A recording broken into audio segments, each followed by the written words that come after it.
Heading up to the code 3 chase. Suspect was last reported southbound on Highway 99. In this series, top cops, criminologists, psychologists and journalists will brief actors on the events leading to the murder of an innocent. It is the actors who reveal the raw emotions in the stories of a stalker who kills.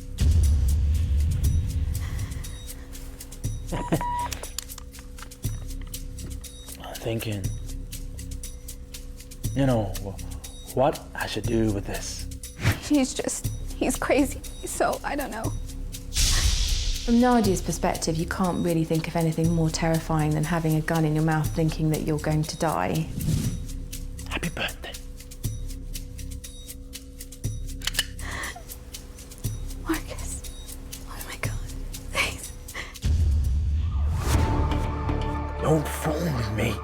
I'm gonna show you. No, baby, don't do it.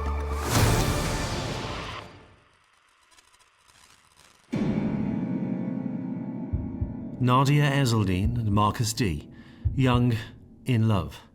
But theirs was a story destined for tragedy. You're gonna ruin your life, do you understand? You're gonna do something that you're gonna regret. Put the gun away, put it away. Just go, please go. Please just turn around and go back. Please turn around. Please turn around. Please go away, please.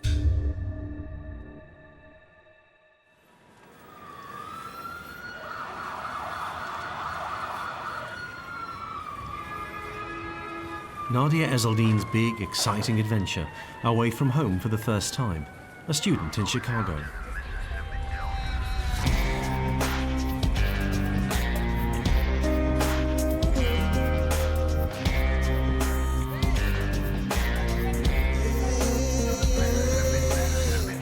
It's really good. It's I've just moved over from Florida, so here in Chicago, it's a totally different city. It's just amazing, and I love being at the University of Chicago studying law. I mean, that is a dream come true. I can't even tell you. She was just enjoying her college days with her friends, socialising, studying, working really hard, trying to fund herself through her programme. I mean, I'm far away from my family, sure, but you know, I think it's nice to have something new, have a fresh beginning and something for myself, so I'm excited.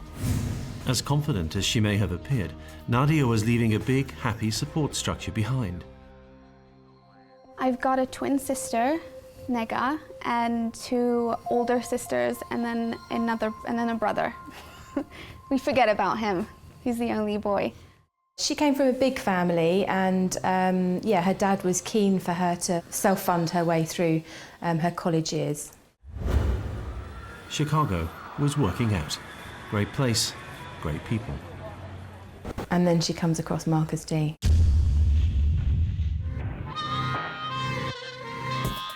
I've just met this guy. I met him through my sister's roommate. I mean, what's not to like?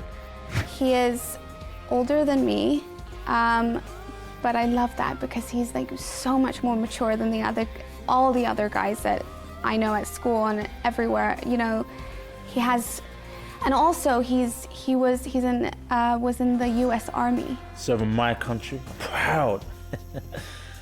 You know, it's hard, but I love it. Proud of that. My family are proud. Everyone's great. But was the ex-soldier damaged? What wartime experiences had he faced? America was fighting in both Afghanistan and Iraq when Dee was on active service. It's almost certain that he was on the ground in one of those two conflicts. And with two serving police officers for parents, he was no stranger to guns. Nadia did not know that Marcus was a volatile man and armed. Guns were the norm, and he should never have had control over them. So this was the couple in 2012. Nadia, the happy-go-lucky student, and Marcus D, the damaged ex-soldier.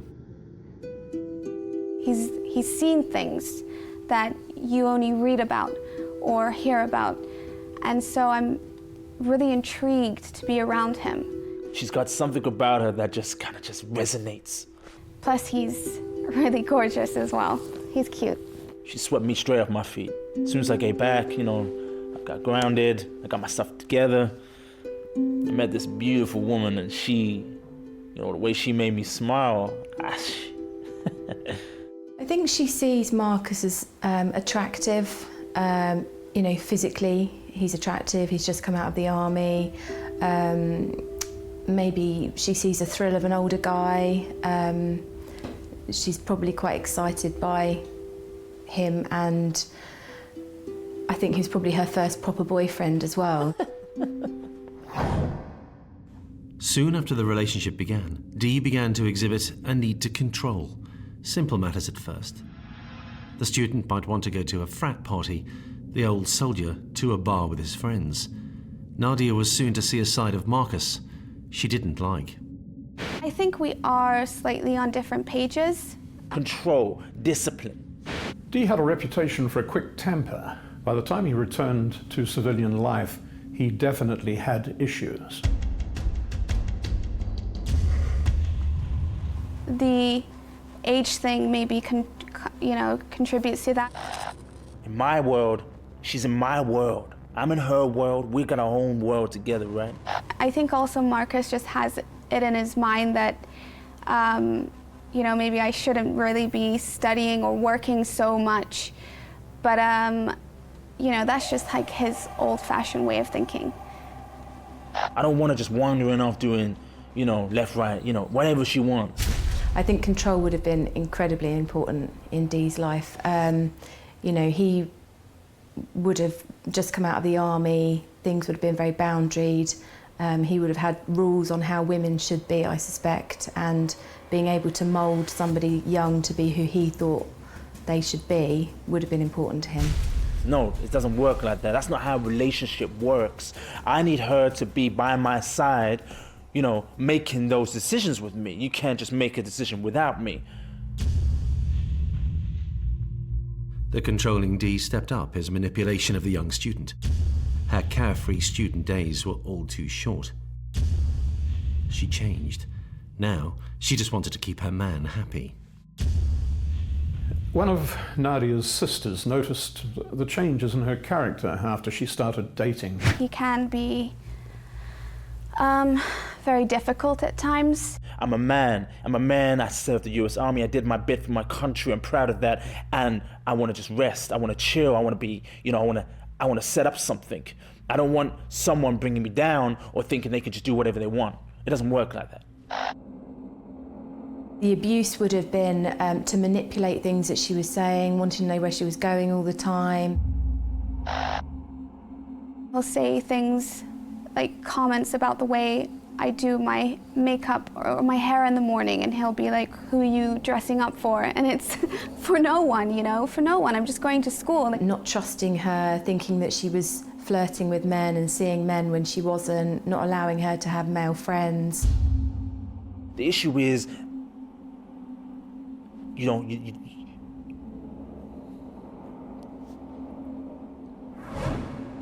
it just doesn't make sense to me. Like, it's just, I don't know, he's just jealous, I guess. I love her. I love her so much. Despite proclaiming how much he loved her, Dee became physically abusive. I don't know if he knows his own strength. He can kind of, he does push and pull me around places, and, I've got some bruises on my arms. And part of the abusive boyfriend's culture, guns. He was still an army reservist. Nadia seems to have tried to keep him calm. Not everybody has to understand what goes through Marcus' mind, but Nadia understands that. She understands everything about me. He does scare me. I mean, he really scares me. Sometimes it's just like, I don't know what I'm doing wrong. I tries to, Even though they were in a relationship, there was a sense in which he was stalking her within the relationship. I really try hard with him because I want to make him happy, and I know that he's been through a lot of things, but he does,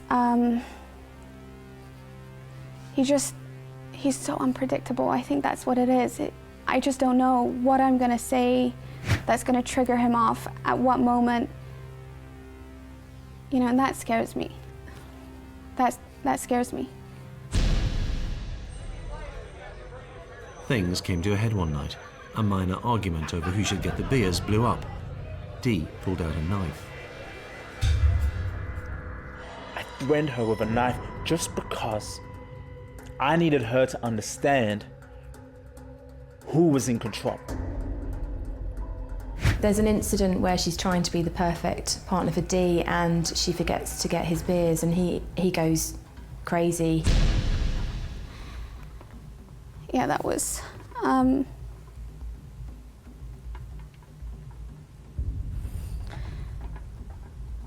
it just didn't make sense because he came over and he was asking me where are, you know, the beers, and I thought he was gonna get them. I mean, just like a stupid mistake, and he just lost it and he pulls out this switch knife. Starts stabbing her jackets, he tears up her boots. I can't control it. I don't know how to separate that anger. It sounds like he was flailing around, destroying anything he could find, anything that she valued. And at first I just thought, I mean, I was terrified, but I just thought it was just him, like a gesture, just like a joke, you know? And then he like started stabbing at my jacket and ripping and tearing up my clothes, and I say what you can wear and what you can't wear. If I do this to your stuff, then I'm allowed to because I have the power in this relationship and you'll wear what I want you to wear. One side is like happy, the other side is complete despair and loneliness. I don't like feeling lonely like that. Do you know how hard that is to explain? Do you know how hard that is to accept and admit that I do not like to feel lonely? I started shouting at him and I tried to just to ask him to stop, to slow down, to you know, but he wouldn't listen.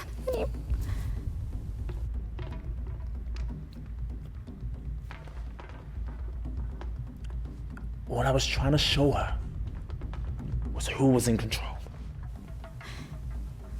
He turned the knife on me and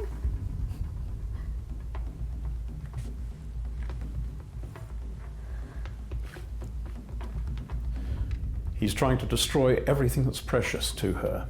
She loves her clothes, she loves fashion, so he wants to obliterate all of that. The hatred was raw, but worse was to come. Nobody could possibly know what was going on behind the eyes of Marcus D.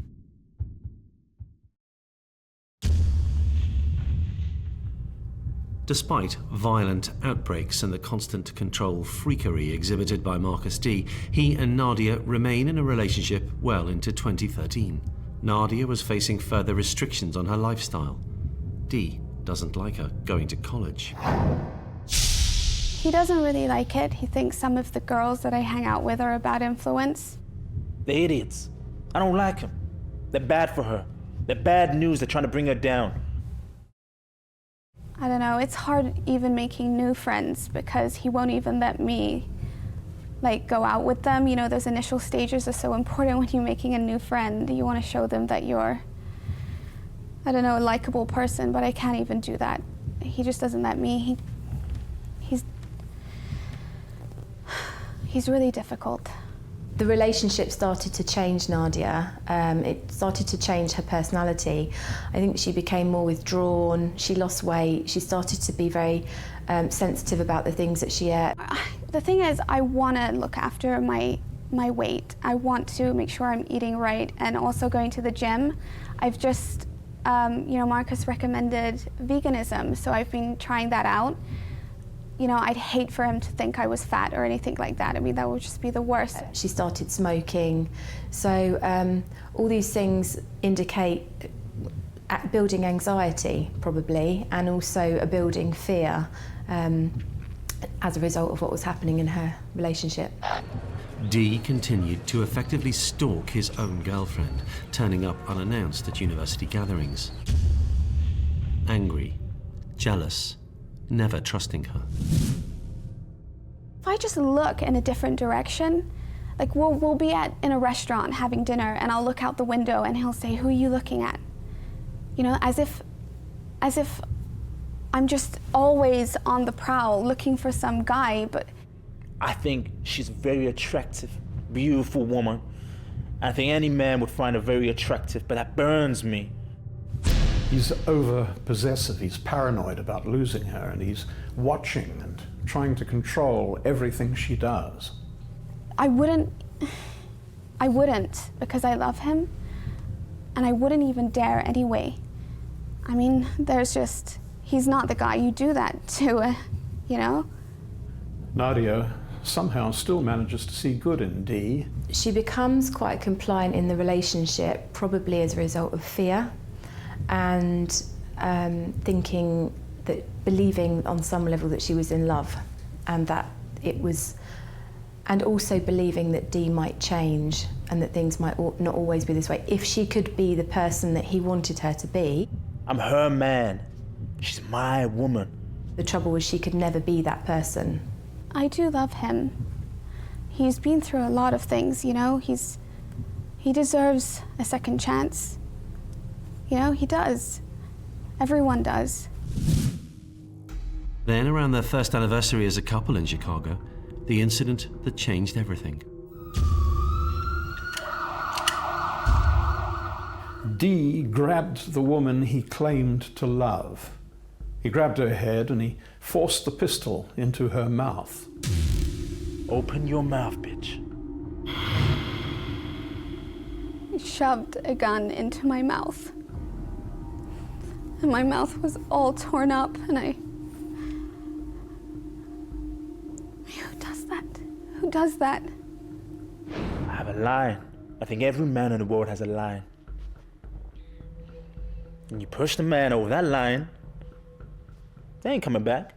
His background would indicate that he has very strict rules in his mind on how women should behave, and if one of the rules is broken, and it doesn't matter if she actually breaks the rule or whether he thinks she's broken a rule, then that triggers his immediate out of control anger response. I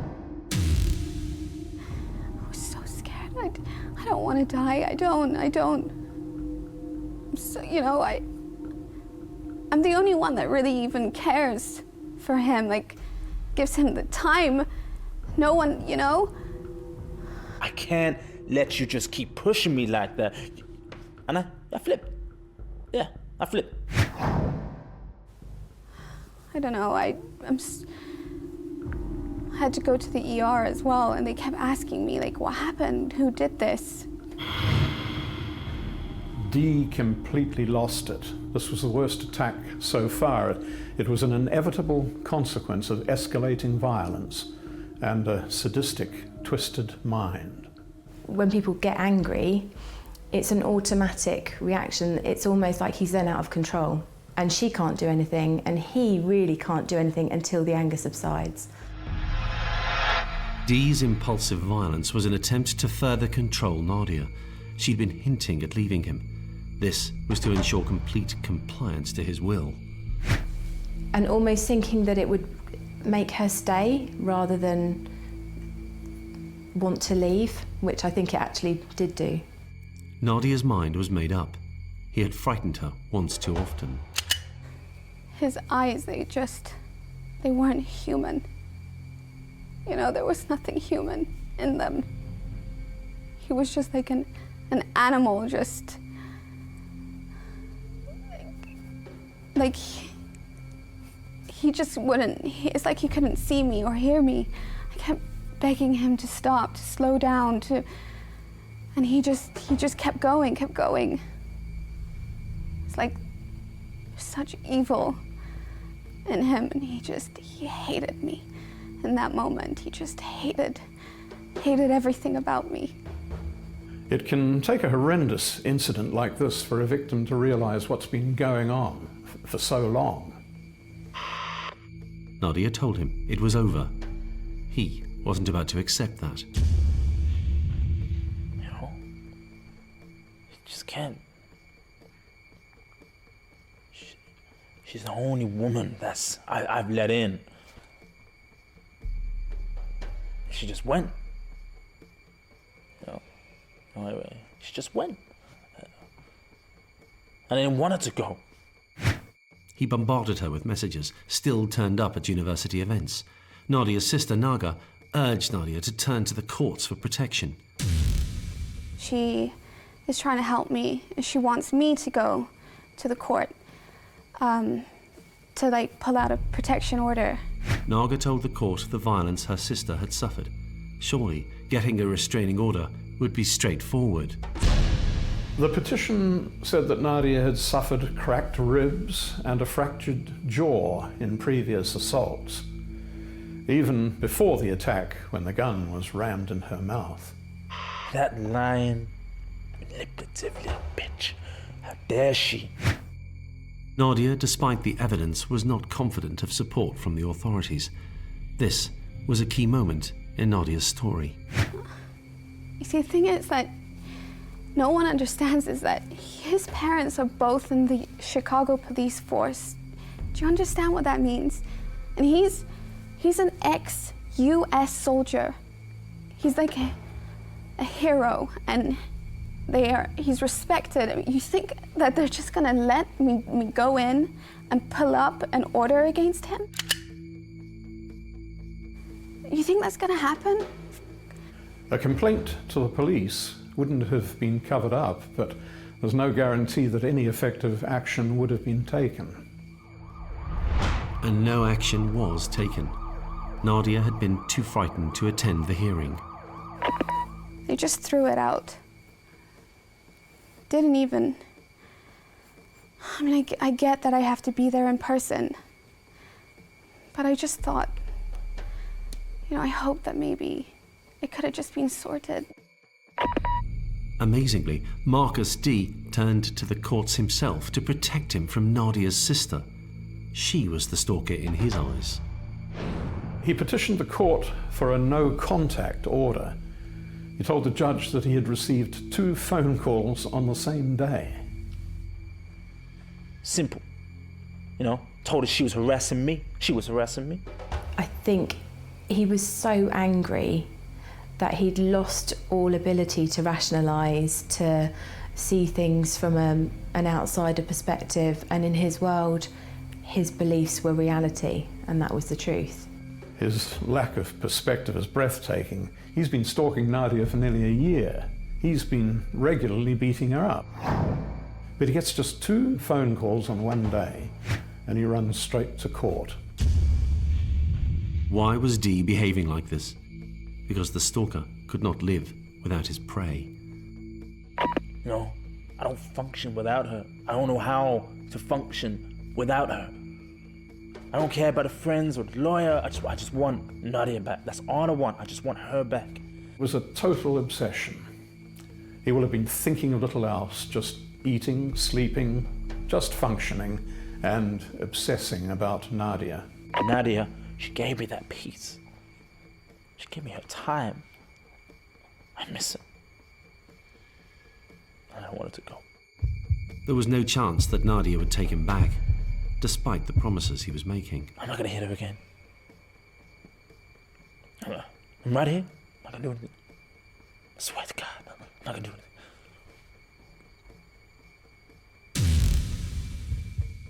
But the gun-owning Marcus D. was emotionally out of control. Not even he knew what he was capable of.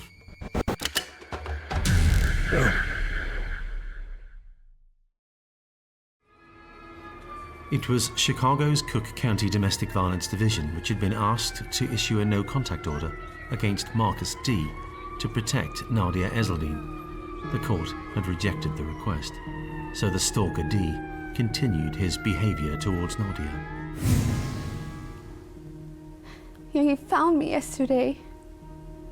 I was walking to school, to class, and I turned the corner and there he was, and he just grabbed me, and I was so horrified. I was just stuck. Like, I couldn't move, and I couldn't even talk. I was just thinking, my God, does he have a gun? Does he have a knife? Like, what is he gonna do? I was worried about her. You know, I would hang outside the university. She wasn't there. You know, I was waiting for her friends who I thought were her friends. Obsession ran deep with Dee, and the efforts of her family to support Nadia simply enraged him.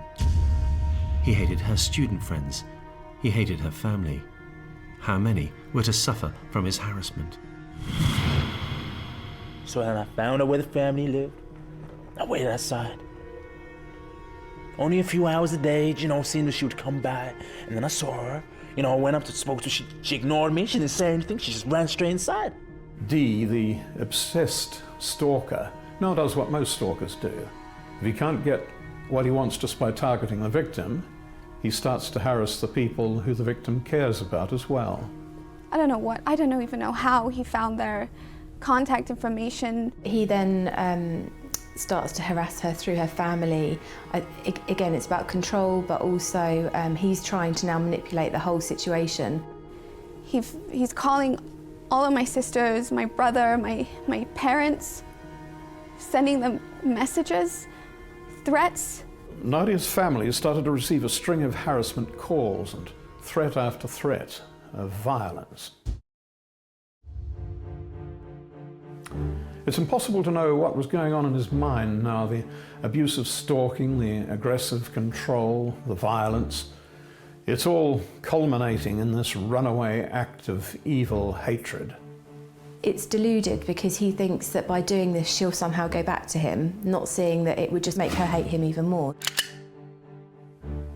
You know, it's one thing to do it to me, but when you do it to my family, you know, I can't.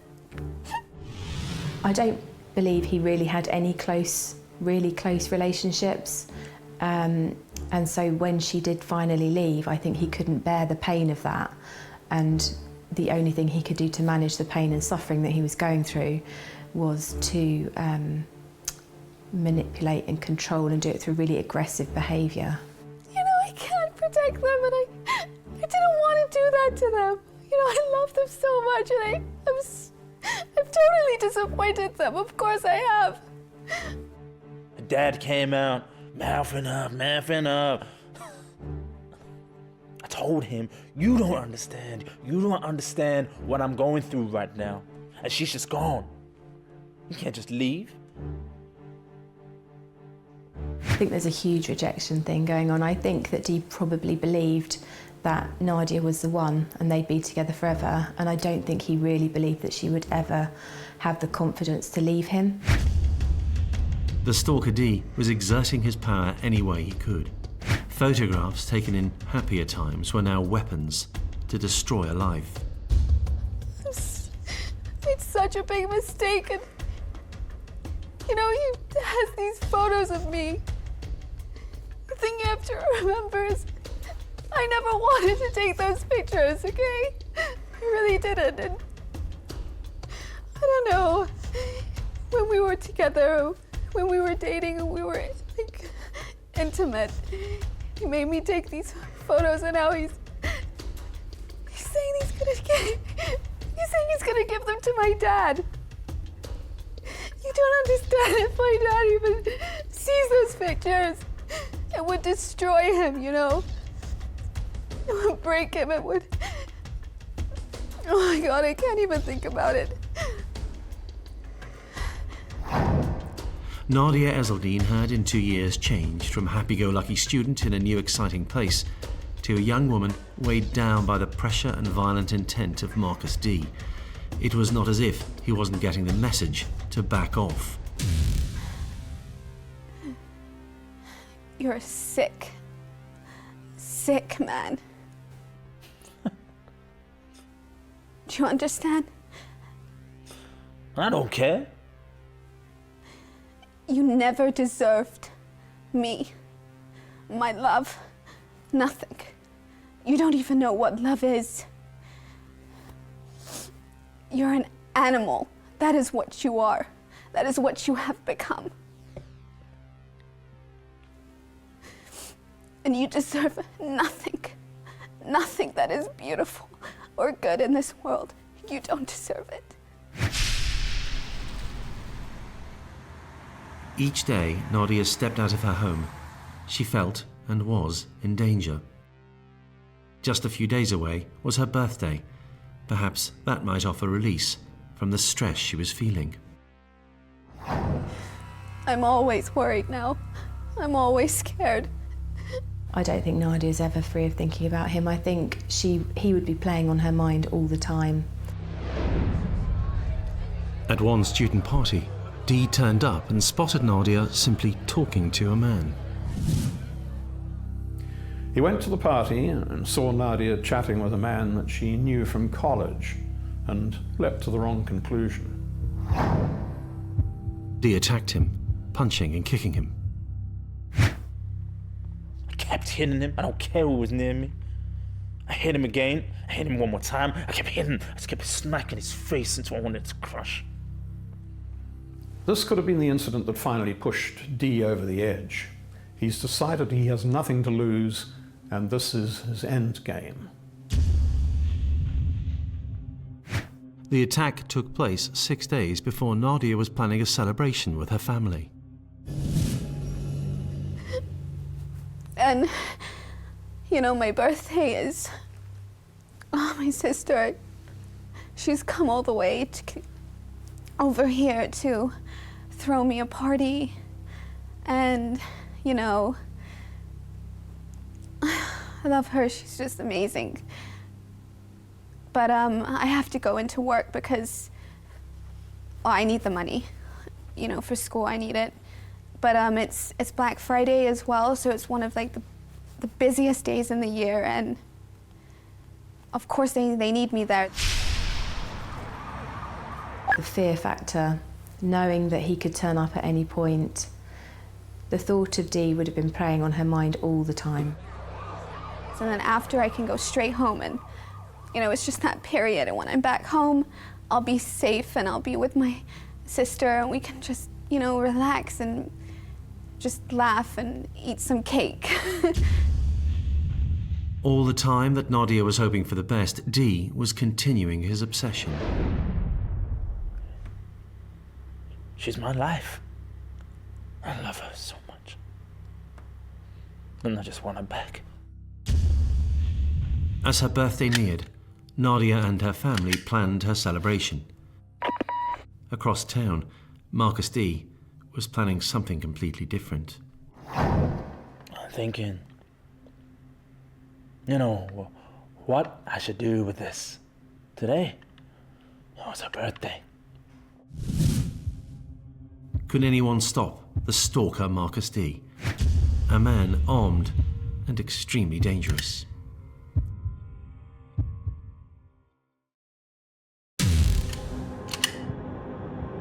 November 22nd, 2014, and Marcus D has woken early as he rehearsed what was about to happen. Before, his savagery had been spontaneous, with flashes of uncontrollable violence. Now he appeared to be making plans. He's tracking his prey, planning his kill. By now it's possible that D knew Chicago police wanted to question him about the attack on the man just 6 days earlier. This was the defining moment in a tragic story. For D, there was no turning back. It's Black Friday, one of the busiest shopping days of the year. The store will be packed with people. But D either doesn't care or he wants everybody to see what a powerful man can do. Had he sent Nadia a text, told her that he might drop by the shopping mall? It's her birthday. But I can't imagine he would do anything. Where I work, you know, there's just so many people there, and double, triple that with the Black Friday sales. It's 22 today. And I have a special present for her. But I don't know. He's crazy. So I don't know. See how much peaceful? So peaceful. It's so warm. I'm just I'm thinking, you know, what I should do with this today. Oh, it's her birthday. Marcus, oh my God, please. She was just terrified. Oh, no. When Nadia caught sight of him, I imagine she had an immediate physical response of intense fear. What are we gonna do now? She probably started to tremble, feel quite panicky. I imagine her heart was racing. I'm so scared, please. I do think she feared for her life every minute of every day. In that moment when she saw him, it probably did cross through her mind, what is he here to do? I'm gonna put this cold piece of metal just like this. I'm gonna pull the trigger. And it's gonna be completely peaceful. She won't even know. She won't even blink. She probably felt completely powerless and maybe just thought he's going to do what he's going to do, so maybe she thought, I just need to get out of here as quickly as possible. Dee walked through the crowded store, his eyes on Nadia every step of the way. He came to a stop just a few feet from her.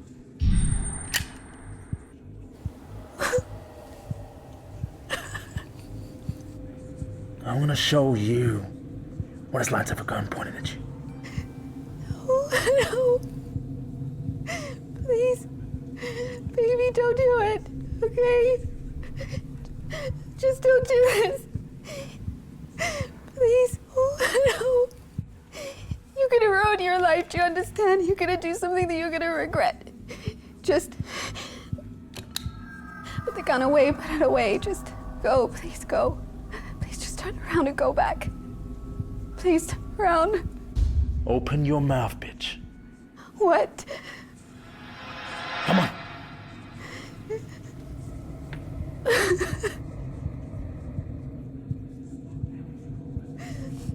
Don't do it, please, Marcus. God, please, don't do this to me. Don't hurt me, please. I beg you. I haven't done anything. I swear I didn't do anything. I loved you. I did. I loved you the whole time. I gave you everything I could give. Please, don't do this to me. I'm so scared, please. Please, God, please. Please don't hurt me. Please.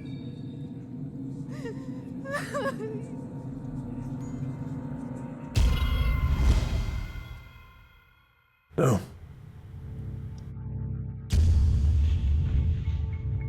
Nadia Ezeline's life had been taken over by a first-semester romance with the wrong guy.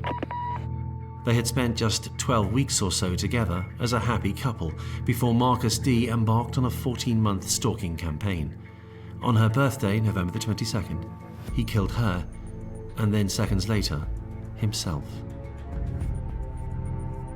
This was an appalling story of an innocent woman with everything to live for, becoming the object of obsession for a twisted, damaged army veteran.